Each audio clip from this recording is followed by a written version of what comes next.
Thank you so much, Jermaine, for being here. I am excited. We are finally talking. Do you want to start by taking 30 seconds to tell us a little bit about yourself and exactly what you do? Cool. Yeah. Thanks for having me.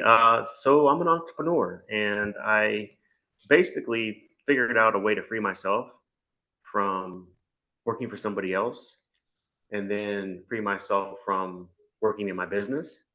And so now I free other people from those two things, working for someone else or working in their business, because I think most of us just work hard, but don't work smart. So I'm all about making more in less time. Ooh, I love that as someone who's like all into working smarter and not harder. And what I like even more, what you mentioned in the beginning about how we end up going from working for a boss to going to work for ourselves or for our business, I should say, right? And like we end up just trading our freedom from one way for something else, which is still better. I will say personally, it's always better to you having the one to decide that you don't have freedom versus your boss saying that you don't have freedom. But what would you say is the key elements for people to really have that true freedom that they desire? Well, the key element is desire. Number one, a lot of people talk about things they want. For example, I travel around the world full time. I'm in Argentina right now. A lot of people say, well, I want to have that lifestyle. I want to do that. I want to do these things. But the truth is, they don't, because they would be doing it. So, first and foremost, it starts with desire. You have to have a burning desire to want something. And so, I always believe that first begins and ends with like a vision of where you want your future life to look like. And without that foundation, there's really nothing to build upon, because otherwise the house is just going to sink into the earth. So first is vision, and then why you want that vision, and you got to have a true desire, not just a nice to have. It's a must have. And how do you think like that people have these things that like you said like it's more of like a nice to have and they need help getting into that must have, or is it not really a must have if it's hasn't been a must have right now? Well, it's an interesting question, because I think must haves are a personal thing. You have to figure out what the must haves for you are. However, sometimes we don't know what's possible until someone shows us what's possible. So I believe that we're all co-creating from the lens of, I'll show you my life, and then you decide if you want that.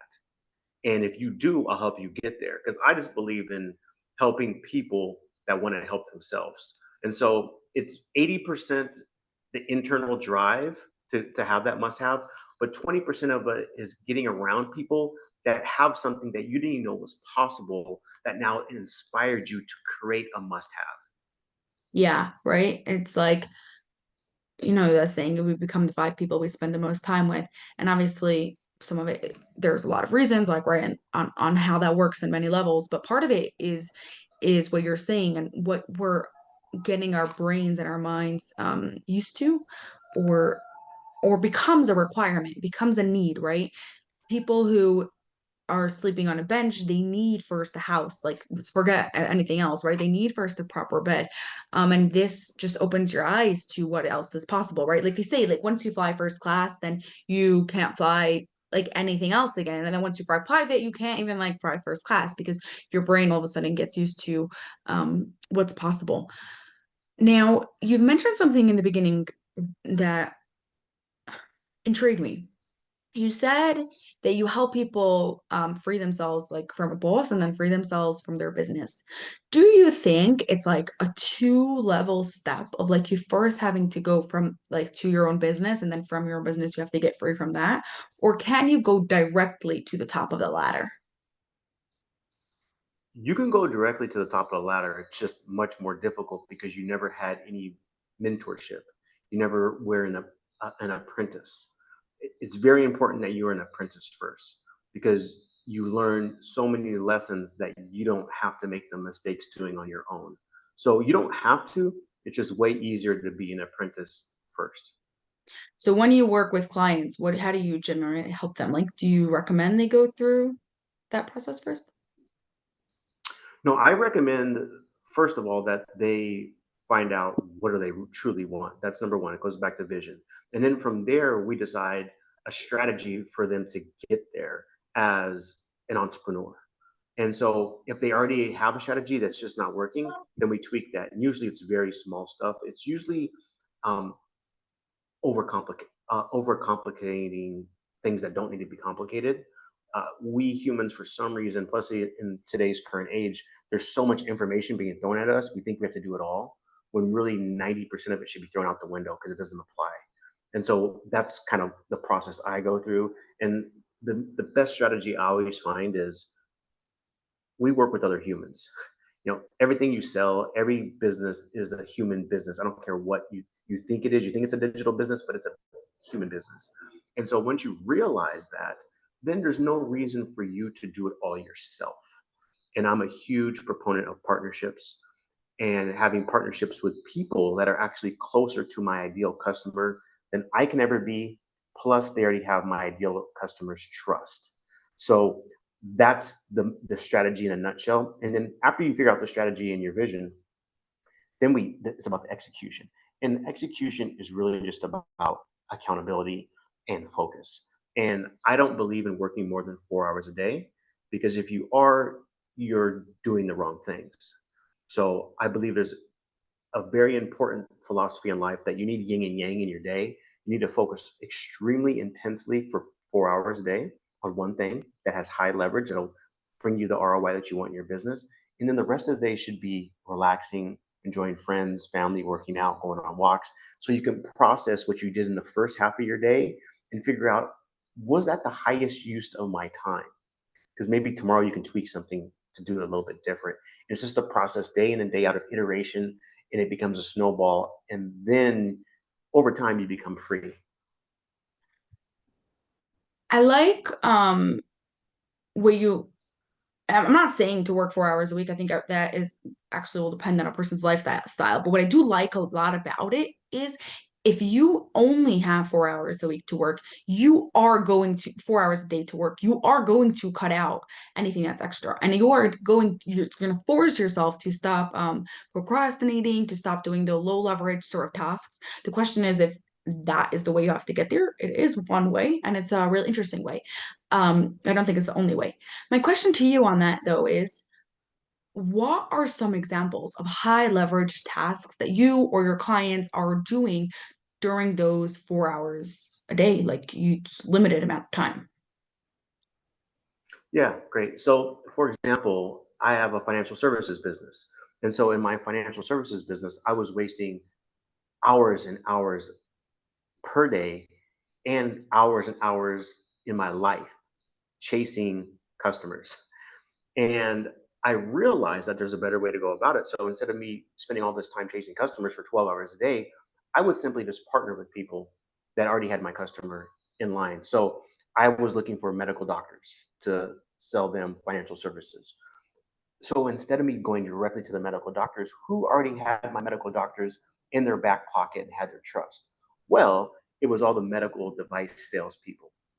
So instead of me trying to chase individually one-to-one transactions with doctors, I just connected with medical device salespeople that had thousands of doctors in their network and already had their trust. So then they placed my financial services right in front of them, and it actually benefited the device people and the doctors. So it was a win-win-win. So that's what I mean by leverage. Another simple example that everyone can understand is like weight loss.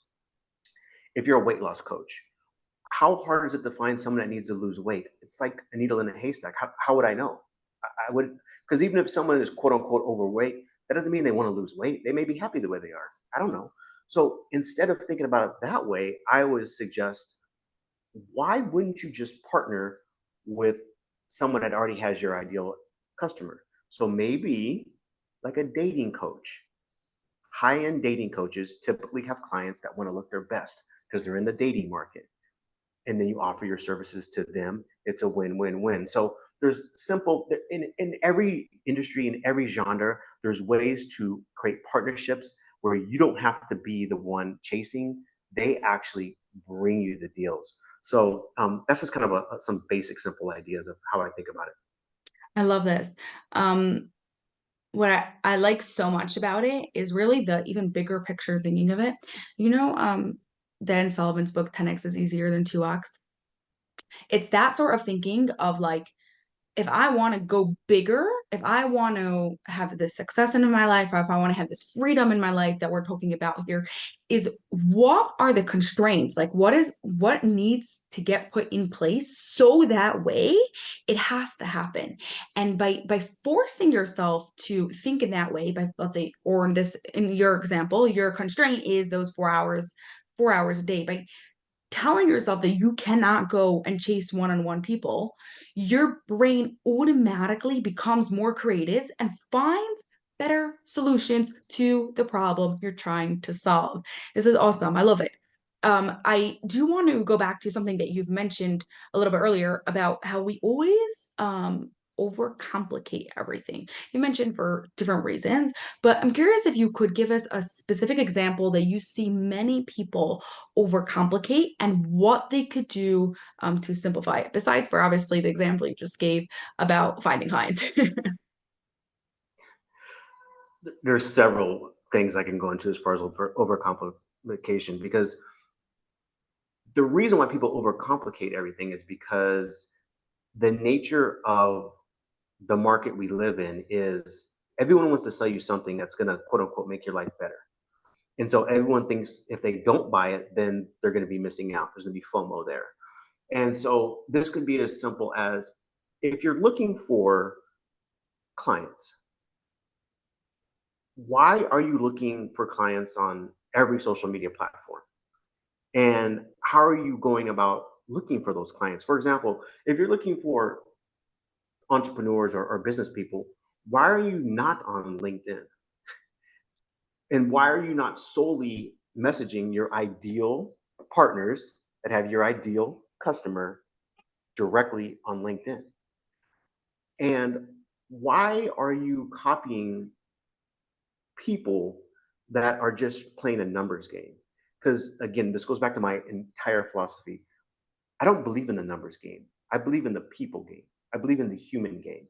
And so when you get messages on social media or email or phone calls or whatever, they're never specific. They're never custom. They're never tailored. They're never, hey, Jermaine, I see you're from Phoenix. How long have you lived there? Are you from Phoenix? Like basic stuff. Instead, it's just 3 paragraphs of what they do and how you should work with them. I don't know who you are. And so I noticed that people keep going into this cycle of copying things they've seen that unfortunately they work such a small percentage of the time. You go back to the philosophy as, if I work twice as hard, I might get twice the outcome, versus the 10x thing is, what if I work half as hard and I work smart, then I get the leverage. Now I have a 10x outcome. So I mean, there's so many different ways. I mean, I can think about, like, everyone understands weight loss. Like, it's so simple. Like, how do I lose weight? How do I lose weight? Well, it's just simple. You eat less and move more. That's it. And so how can you create constraints where you can do this? Well, for me, I just fast every day for 20 hours. So I only have 4 hours to eat. So I can't cram enough calories for me to be out of shape into those 4 hours. So it's just, when you put parameters in your life, it makes it easier. You don't have to think about, well, it's 10 a.m. I need to eat breakfast. No, I don't eat till 3 or whatever. So there's so many different ways you can make your life simple by putting simple parameters, by engineering your environment and your business, where you don't have to think about it. It just happens automatically. Right, right. It's like you set the place up, you set the environment up, like you said, so that way you literally make it easier for yourself. Your brain doesn't have to burn calories trying to figure out even whether you're going to be eating or not because you've already decided not. I'm curious, why do you think people overcomplicate things so much? Like, why do we actually do that to ourselves, right? Like that example of like, just eat less, move more. Everyone knows that. What do you think's there? This is such an interesting question. I think that at the core of it, it's fear. And the fear is a couple things. One is, if I do change, am I going to lose a piece of who I am internally? And am I going to lose a piece of my circle of influence, my friends, my family? Are they going to see me from a different angle, a different light? Am I not going to be accepted in the tribe? So do I lose a piece of my internal and external identity? I think that's number one. So instead of actually facing that question head on and really thinking about it and sitting with it, we procrastinate and overcomplicate by being distracted doing all these things. So we never actually have any downtime to the 4 hours in the afternoon to sit and think about what I did. Like, Yeah. how's this affecting me? What emotions are coming up? And then I can say, oh, that's just Jermane being scared, or that's just fear, or that's excitement. Maybe I was excited. Maybe I should follow what I was doing earlier. So, um, at its core, it's fear. Because I believe there's only two really core human emotions, love and fear. And we call them different things, and there's different layers on top of it. But at the core, it's love and fear. And that is all about fear. So essentially, what you're saying is we like dress it up and we put on all these excuses, or we have all these things to make it easier us to face the make it easier. It makes it easier for us to swallow the fact that we're actually scared about something. Like you said, we don't even have that time to think, and we don't even go into what's going on here, or why am I feeling this way, or why do I not want to do this, or why is this not working, or why am I working so hard? We don't go deep. We stay very surface level. Um, and I'm gonna guess that's also coming from a place of fear. What do you say?